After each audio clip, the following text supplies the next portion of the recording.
कहते हैं एक रात बादशाह बेयरबिल भेष बदलकर शहर का गश्त कर रहे थे। दोनों का गुजर एक हजाम की झोपड़ी के पास से हुआ। हिजाम झोपड़ी के बाहर चारपाई पर बैठा हुक्का पी रहा था। अकबर ने इससे पूछा, भाई ये बताओ कि आजकल अकबर बादशाह के राज में लोगों का क्या हाल है। हिजाम ने फौरन जवाब दिया, हमारे अकबर बादशाह के राज में हर तरफ अमन, चैन और खुशहाली है। लोग ऐश से जिंदगी गुजार रहे हैं। हर दिन ईद है, हर रात दिवाली है। अकबर और बेयरबिल हिजाम की बातें सुनकर आगे बढ़ गए। थोड़ा आगे जाकर अकबर ने बेयरबिल से फखरिया लहजे में कहा, देखा तुमने हमारे सुल्तनत में रिया कितनी खुश है। बेयरबिल ने अर्ज किया, बेशक जहां पना आपका इकबाल बुलंद है।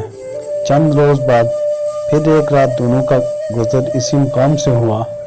अकबर ने हिजाम से पूछ लिया, कैसे हो भाई। हिजाम ने छूटते ही कहा,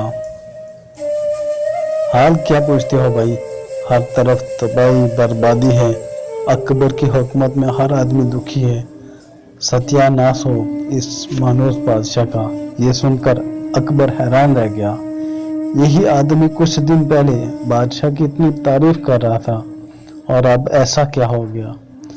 अकबर ने हिजाम से पूछना चाहा कि लोगों की तबाही और बर्बादी की वजह क्या है, लेकिन वो बादशाह इसके वज़रा को बुरा भला कहता रहा और अकबर का सवाल सुनता ही न था।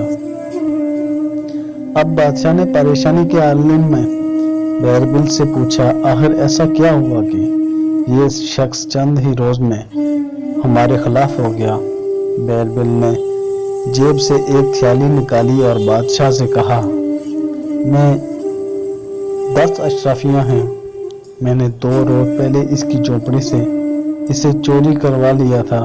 जब तक इसकी झोपड़ी में माल था, इसे बादशाह और हुकूमत सब अच्छा लगता था और अपनी तरफ वो सबको खुश और सुखी समझ रहा था। जब इसकी दौलत लुट गई तो इससे शायद रंज हुआ और इस गम में इसे सारे लोग तबाह और बर्बाद नजर आते हैं।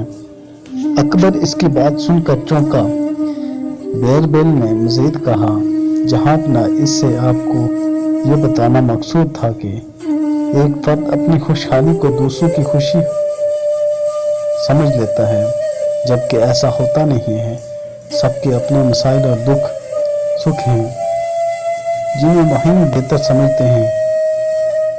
दर्द जैसे होता है वही इसका शिद्दत का हकीकी एहसास कर सकता है। बादशाहों और हुक्मरानों को रिया का दुख दर्द समझना हो तो अपनी इजाजत से बाहर निकलना और दूर तक देखना चाहिए।